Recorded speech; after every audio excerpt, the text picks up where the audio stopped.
Well, good morning, everyone. We are back live from NeoCon 2018, live in Chicago. I'm Katie Pace, and I'm here today with Joey Shimoda of Shimoda Design Group and Cherie Johnson of Steelcase and Steelcase Design. And these are the head lead designers, part of the design team that recreated this showroom experience. And this is an exciting moment, you guys. Thanks for joining me. So I just got to say, congratulations. We won Best Showroom, Best in Show. Quite an accomplishment after so many years of hard work, many months and months of hard work. I just want to ask, what does it feel like? It's here, you did it. We won an award for all your hard work.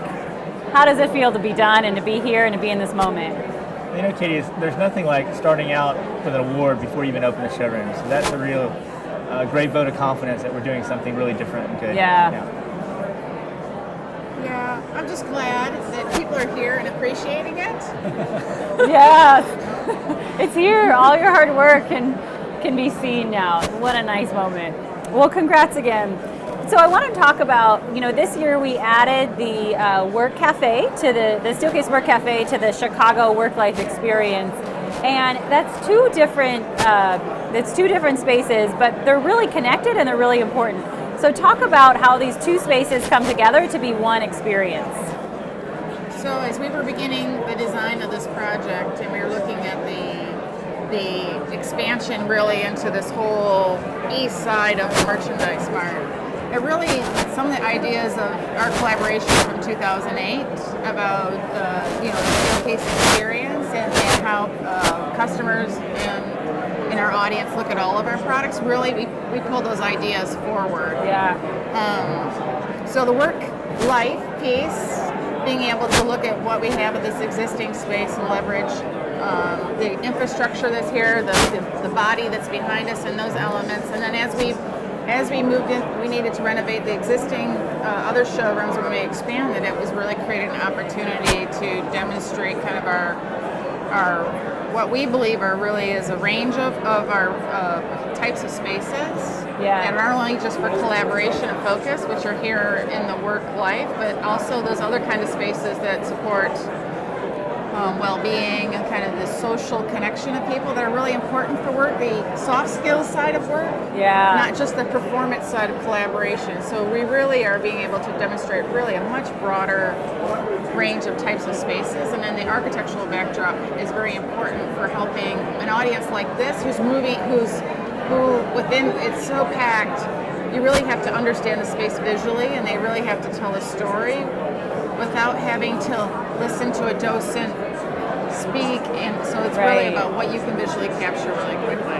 Seeing that plurality of spaces. Definitely, you can definitely see that plurality of spaces and work modes. And Joey, I wanted to ask you, we first took over this space in 2008, and now that was 10 years ago. And at the time, the experience was very white and minimalistic, and the thinking was we want people to envision what they want it to be, right? But what we see here today is not very white, right? There's not a lot of white anymore. So talk about how you kind of carried some of those ideas from 2008 into what you created here today. Sure.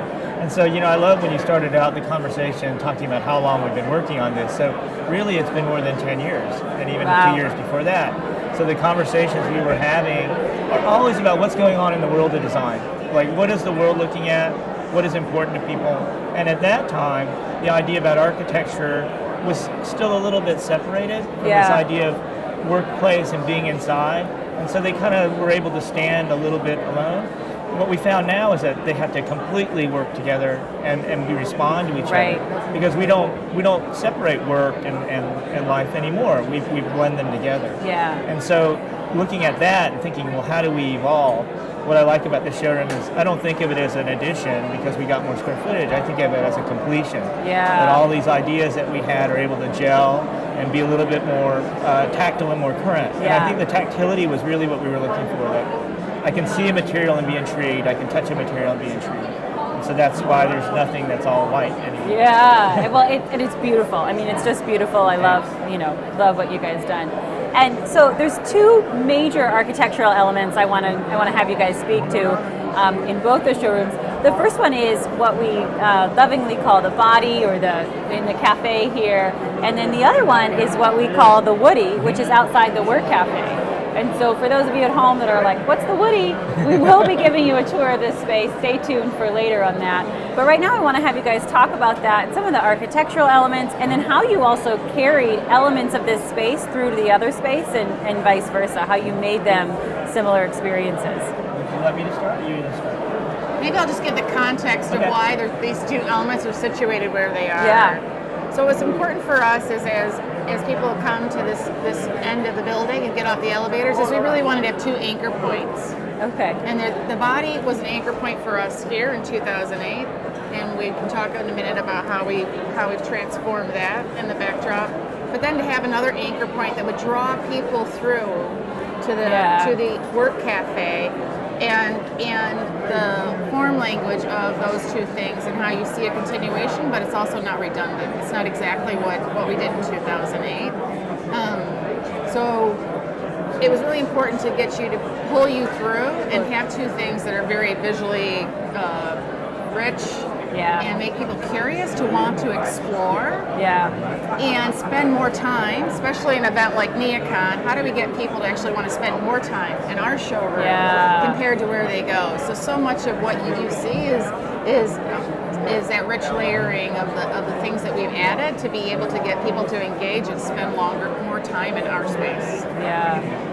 I mean, I think right now the conversation, what's been a big realization for our team is this notion of how time gives authenticity, and time gives a chance for things to become what they are and become important. Interesting. And so when we designed this piece, the body that's behind us, you'll notice a very distinct geometry.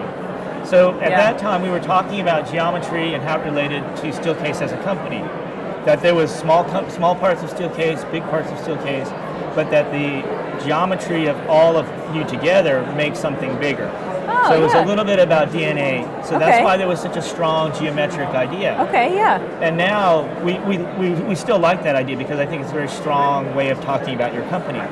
And so when we went through this other process of, well, how do we move people through a very large area and have them kind of think about a story? So we wanted this to have its own place in time, and then Woody, which is a brand new piece, will have its own place in time. We designed it completely virtually, right? It's computer software. No one could ever actually draw what we designed physically. It would take them forever. Wow. But what was interesting is that it's a very familiar look from parametric design, because everybody's sort of doing it. Where we turned it upside down with our conversation about authenticity, materiality, handmade, was we said, okay, we designed it in the computer, but let's not use any computers to make it. So it's all put together by hand. So the artist, Chris Mraz out of Tacoma, really just took our drawings, took measurements, and then just built the piece by hand. And he bends wood, right? Yes, like he bends wood, which bends. I don't even know how that happens, but it's a beautiful piece. So again, we'll get there in a little bit later today, but thanks so much for that. So one of the other things that's really interesting about these showrooms is how you've used surfaces to transform people's perceptions of the space and to communicate ideas. Talk about a little bit about some of the lenticular pieces and some of the other ways that you've done that. Well, the juxtaposition we have right now about how technology and surface can be anything. You know, when we think about our phone and all we do is touch a piece of glass, but it's a window to the world. True. So we started to think about materials in the showroom. How can they become multifunctioning? Change your perception. You know, is that glass or is that stone? Why did the image change on the wall? Why does my reflection and my movement change the way I see it? So it was really about creating that dialogue. That's interesting. And then the media wall helps with that. That we've added with that piece. The media wall. The digital and then the physical elements that Joey's talking about. Because the lenticular, it's like, and most kids are not old enough to remember this. It's like the little thing you got in the Cracker Jack box. Oh, it was like the baseball thing or whatever, and then hit or the cat running. You look at it one way, it's one thing. You look at it the other way, it's one thing. So we went way back, and now we also got super far forward. Super far forward, bending wood. That's great. So one of the other cool things that's really fun to see in this showroom and then the space next door, the Work Cafe, is how you've like embraced the scars and the layers of this really old building here, the Merchandise Mart. So some of the stuff you said, what, we're not gonna add anything to that. We're gonna let that be and let it be in its natural space. Why would you make a decision about like that? Like why are we looking at some raw stuff here?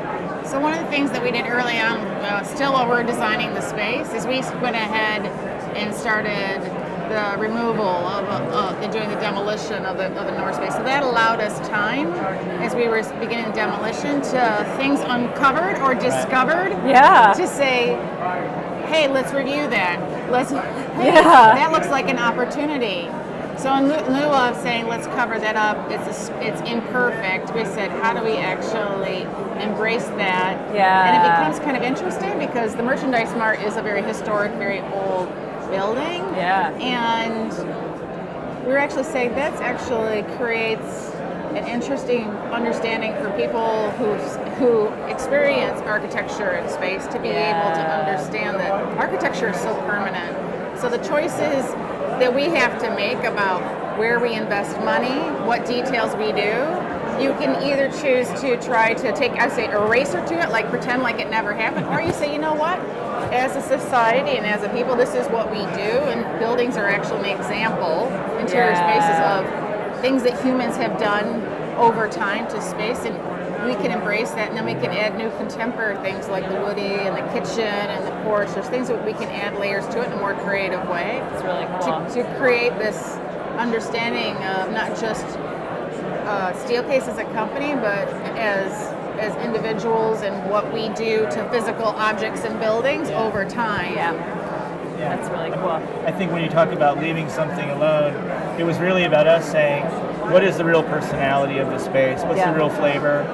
Do we don't cover up something that's great, something that could be meaningful to somebody? I think that's where really the decision points are being made. It's cool. Mining for gems as you're in demo. It is right? Exactly. Paying attention to what our environment is. Yeah, Mining for treasure. gems, and I think it's also about you don't even have to be a design professional, but to have someone who doesn't understand, the exact details or what we've done, for them to be able to look at it, observe it, and say, hey, that's interesting, I don't know why. Yeah. Or also to be able to be in a space and say, hey, it might become, I wonder why it's that way, and that may become a spark that creates a connection between two people who are going to have to work together over time. And build that create trust. it. Yeah. Yeah. So it's like, what are the way food brings people together? What was things like when we did the Work Cafe in 2010, and this is about how space brings people together to start creating those connections. So then you can start to build trust, and we can really work together. Because it's really about the place is a unifying gesture to bring people together. Whether it's collaborating in high performance spaces in the work life, or whether it's the important spaces that it's about proximity and conversation and helping and mentoring others. Yeah. Well, beautiful places, all like the really incredible showroom. So congrats again. Before we go, I just want to ask you last question. Like, for taking a tour, if you're online watching from home, like what's one thing you guys think is really interesting, or one thing that we might miss if you're just taking a tour or walking around? Like, what's the do not miss piece from you guys? For me, one of the things that, and I think you have to kind of experience the space to do it, we did a lot to try to bring outdoors in and bring natural light into the space. Oh, yeah. So we have this area that's really a front porch, and it's filled with plants and very light materials. I think when you're in it, if you sat there and had a cup of coffee and you looked up, you might actually think you were outside. Yeah. And I think that's something that I hope people feel that, but maybe not necessarily verbalize it. Yeah, it's beautiful. What about for you, Cherie? It's actually the space right behind us. Oh, yeah. When we talk about surfaces and they change your perception of things, when the spaces, so right now the glass and the media wall it's full of people, but when you're not there, it's reflecting back, and it looks like you're going to another dimension. Yeah. It's very like you can travel another dimension. Where are you what's behind that glass wall? So this using architecture to play with like digital in the physical that make you imagine there's an infinity in some place, another place you can go, but you can't physically go there, I think is really interesting. That's really cool. Interesting. Well, thank you so much, guys. Thank you for joining me. And thank you for watching from home. Again, all of these spaces that we talked about today, we'll be touring you through the Work Cafe at 1 o'clock today, and then through the Steelcase WorkLife Center where we are here today. You'll see that tomorrow. So again, thank you for joining us. Be sure to stay tuned for the tour of the Work Cafe later this afternoon, and we'll see you soon.